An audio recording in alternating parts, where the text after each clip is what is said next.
Hello classmate, आज आप पढ़िए 13.4 का तीसरा नंबर सवाल। ठीक है, तो सवाल को एकदम ध्यान से सुनिएगा। आप पढ़ चुके हैं और हम पढ़ के आपको सुना रहे हैं। सवाल देखिए कहाँ गया। सवाल 3 नंबर बोल क्या रहा है कि एक तुर्की टोपी शंकु के एक चिन्ह के आकार की है। ठीक है, यदि इसके खुले सिरे की त्रिज्या 10 सेंटीमीटर और क्या बोल रहा है, ऊपरी सिरे की त्रिज्या 4 सेंटीमीटर है और टोपी की तिर्यक ऊंचाई 15 सेंटीमीटर है, तो इसके बनाने में प्रयुक्त पदार्थ का क्षेत्रफल ज्ञात कीजिए। क्या बोल रहा है? पदार्थ का क्षेत्रफल, यानी छिन्ना इसमें इसका टोपी का हम क्षेत्रफल ज्ञात कर लिए, तो पदार्थ का क्षेत्रफल ज्ञात हो गया है कि नहीं।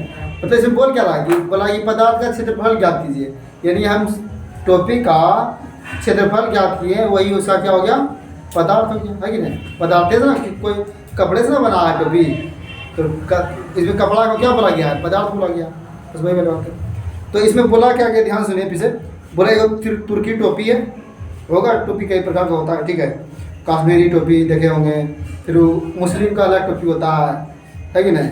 तो और जो हम लोग आम पहनते हैं, होली में टोपी बनाई नहीं होली में टोपी नहीं, होली टोपी जो बनता है ना, वो सिर्फ उसमें अलग टाइप का तुर्की टोपी देखिए। इसमें क्या बोला है, जिसमें 2 होती है, 2 त्रिज्या है। ठीक है, अब सवाल को सही से पढ़े नहीं तब इसमें बोल रहा है छिन्ना क्या आकार का है, छिन्ना का आकार इसमें देवे टोपी, इसमें देवे किया है टोपी जो है ना, इसमें देवे किया।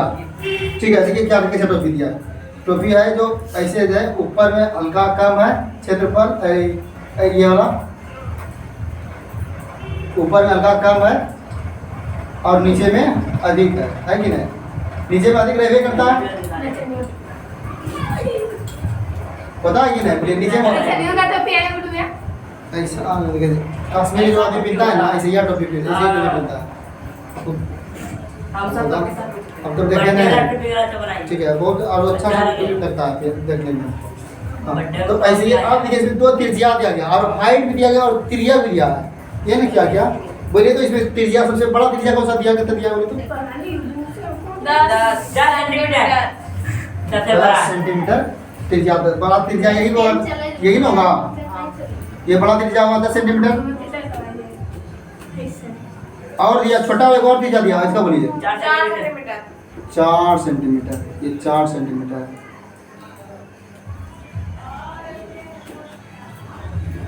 और बताइए इसका और दिया था ना, तिर्यक ऊंचाई दिया। तिर्यक ऊंचाई कौन सा होता है, टेढ़ा वाला भी। ठीक है, एक ऊंचाई होता है जो सीधा होकर गुजरता है, समझ गए, जो सीधा होकर गुजरता है ना, उसको ऊंचाई बोलते हैं। जैसे कि ये ऊंचाई हो गया, इसका ओरिजिनल ऊंचाई ही है, लेकिन तिर्यक ऊंचाई एक वाला होता है। जो तिर्यक ऊंचाई दिया है r बराबर कितना दिया बोले तो 15 सेंटीमीटर। ये तिर्यक बराबर ऊंचाई है 15 सेंटीमीटर। और कुछ दिया है, तो इसका क्या ज्ञात करना है, क्षेत्रफल। तो पदार्थ का भी क्षेत्रफल क्या हो जाएगा, चलिए लिखते हैं पहले।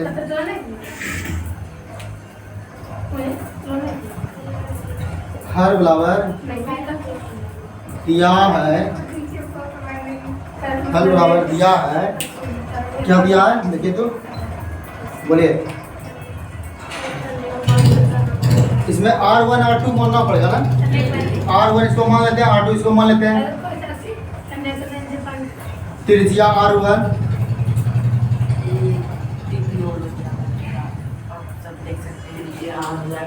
त्रिज्या R1 कहता है 10 सेंटीमीटर। R2 कहता है 4 सेंटीमीटर। त्रिज्या का लिखना है, R लिखिए ना, तो कहता होगा 4 सेंटीमीटर। और एक R बराबर भी दिया है, कहता दिया 15 सेंटीमीटर, जितने का काफी है। हाँ, अब बोलिए इसमें ज्ञात करने के लिए क्या बोला है, पदार्थ का क्षेत्रफल है ना। क्या बोला भाई, पदार्थ का क्षेत्रफल, प्रयुक्त पदार्थ का क्षेत्रफल। चलिए लिखते हैं इसमें,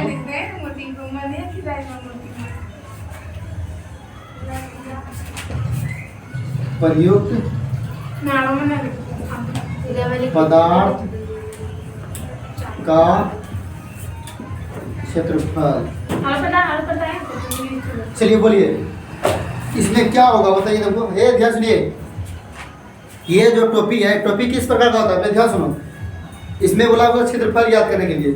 तो टोपी आप जानते हैं कि टोपी जो होता है ना, ये बीच में ये वाला खाली होता है। कौन सा वाला खाली होता है? नीचे वाला खाली होता है। और जो एक पार्ट और होता है जो ऊपर वाला वो भरा होता है कि नहीं? ये वाला पार्ट में क्या होता है? कपड़ा भरा होता है। तभी ना उस सिर में ढकेगा ऊपर वाला, नहीं तो अगर वो खाली रहेगा तो फिर ऊपर में खाली रह जाएगा, उड़ जाएगा। है कि नहीं? तो मतलब उड़ जाएगा। तब टोपी उसको एक लगा कहना हुआ कहीं सिर ढकने के लिए ही टोपी होता है। तो क्या इसमें क्या हुआ, देखिए ध्यान से।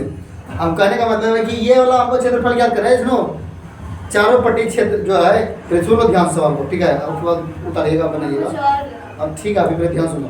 तो इसमें क्या हुआ कि हमको ये वाला याद करने हैं। कौन सा वाला भाग है? ये वाला भाग है, ये वाला भाग है कि नहीं? चारों पट्टी याद करने हैं, ये वाला भाग है कि नहीं? चारों पट्टी को भाग याद करने हैं। क्या याद करना? ये छिन्ना का वक्र पृष्ठीय क्षेत्रफल। कौन सा वाला? वक्र पृष्ठीय क्षेत्रफल। इसमें एक वक्र है ना, ताकि टोपी जब होता है तो कैसे होता है? ऊपर में है, ऊपर में भी कपड़ा है और नीचे भी कपड़ा है, बाकी मतलब बगल में कपड़ा है, लेकिन नीचे में कपड़ा नहीं है कि नहीं? खाली नीचे में कपड़ा नहीं, जहाँ से सिर घुसाएगा। तो हमको ये वक्र वाला क्षेत्रफल लेने हैं कपड़ा का, ठीक है? और साथ में क्या लेना है? ये ऊपर वाला। ये ऊपर वाला कैसा रहता है?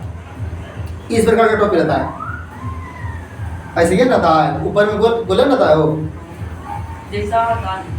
नहीं आकार क्या है? इसे गोले रहता है, मतलब वृत्त का आकार होता है। कैसा होता है? यही तो आकार ना है, ये ऊपर में वृत्त का आकार होता है। इसका भी हमको, इसमें भी तो कपड़े हैं, ये तो खाली नहीं है। ऊपर वाला खाली नहीं है, ऐसे भरा हुआ है, नीचे वाला खाली है। तो ये भी तो कपड़ा से बना है, तो इसका भी हमको क्षेत्रफल लेना पड़ेगा, ठीक है? तो हमको क्या लिखना पड़ेगा बताइए तो? हाँ, यही पे हमें फंसते हैं। तो यहाँ पे क्या लिखेगा आप? देखिए ध्यान से। छिन्नक का टोपी का वक्र पृष्ठीय क्षेत्रफल, ऐसे लिख सकते हैं। थोड़ा सा 15 मिनट हो सकता है, 15 मिनट, ठीक। बोले 15 मिनट में छुट्टी दे देंगे कुछ चीज़, ठीक है? हाँ सुनिए, एक सुनिए। छिन्नक का वक्र पृष्ठीय क्षेत्रफल, ये तो टोपी का वक्र पृष्ठीय क्षेत्रफल, ठीक है? लिख देते हैं। टोपी का वक्र पृष्ठीय क्षेत्रफल। और बताइए क्या, और क्या है प्लस में? और कुछ लेना, क्या लेना है? ये किसके तरह है? वृत्त की तरह है ना? प्लस में टोपी का ऊपरी सिरा, या वृत्त भी ले सकते हैं, टोपी का ऊपरी सिरा लिखते हैं। टोपी का ऊपरी सिरा। ऊपरी सिरा कैसे होता है? वृत्त का पूरा होता है कि नहीं? अब यहाँ पर ऐसे भी लिख सकते हैं, वृत्त का क्षेत्रफल। यहाँ पे आप ये भी लिख सकते हैं, वृत्त का क्षेत्रफल। तो हमको वही लिखने दो, वृत्त का क्षेत्रफल ही लिखने दो, है कि नहीं? वही ठीक रहेगा।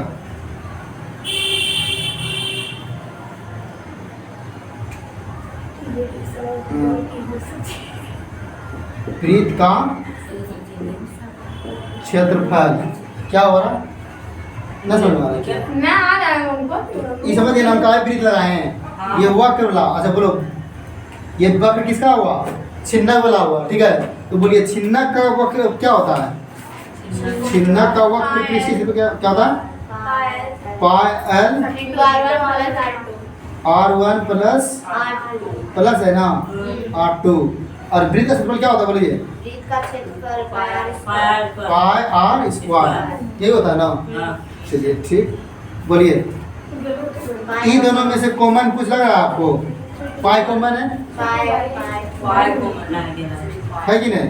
तो रहने दो, पाई रहने दो, बस लिखिए 5 बटे पाई। आर का मान कितना है बोलिए? 15। इसमें आर, अच्छा आर ना होना चाहिए, हम R2 लिख, R1 का वैल्यू कितना है बोलिए? 10। यहाँ बोले 10। R2 का वैल्यू कितना है? 4 सेंटीमीटर। प्लस पाई का वैल्यू देख रहेगा 5 बटे 7। इसका R का वैल्यू कितना है बोलिए? ये 4 का, कि ऊपरी वाला सिरा है, ये वाला 4 वाला है कि नहीं? इसका 4 होगा, 4 गुना 4।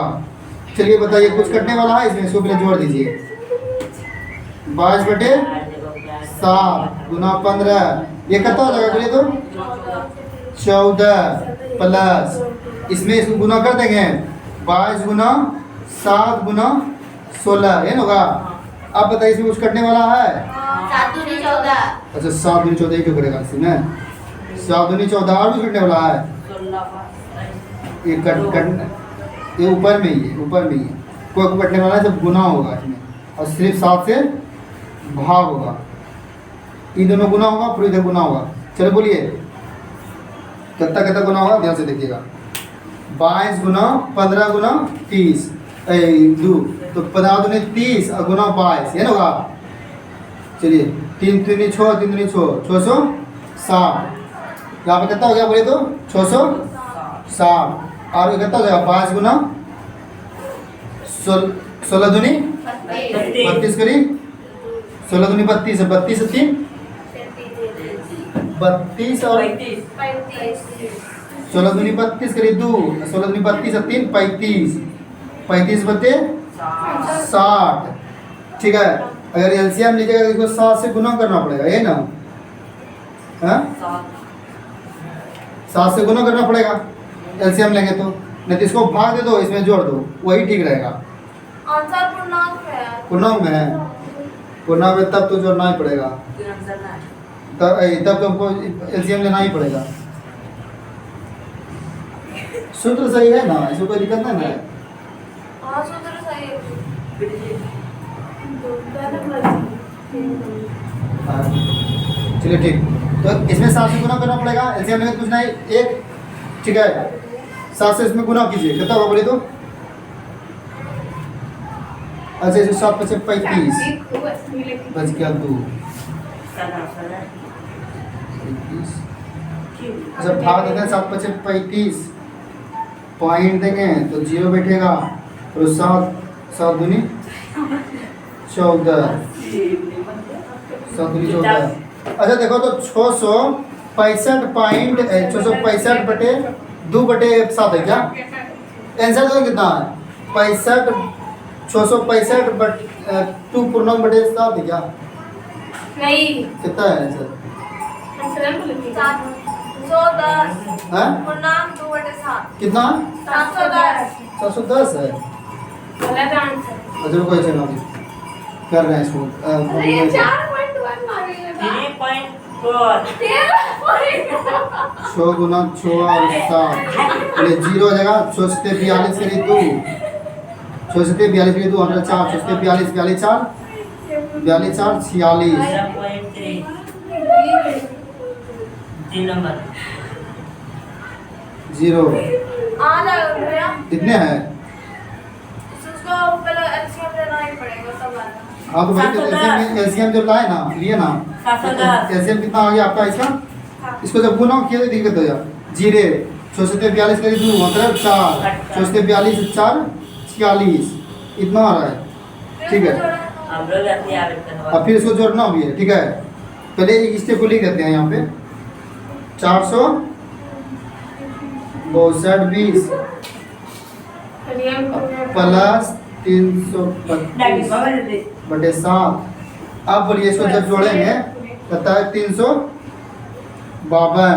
2 7 9 4।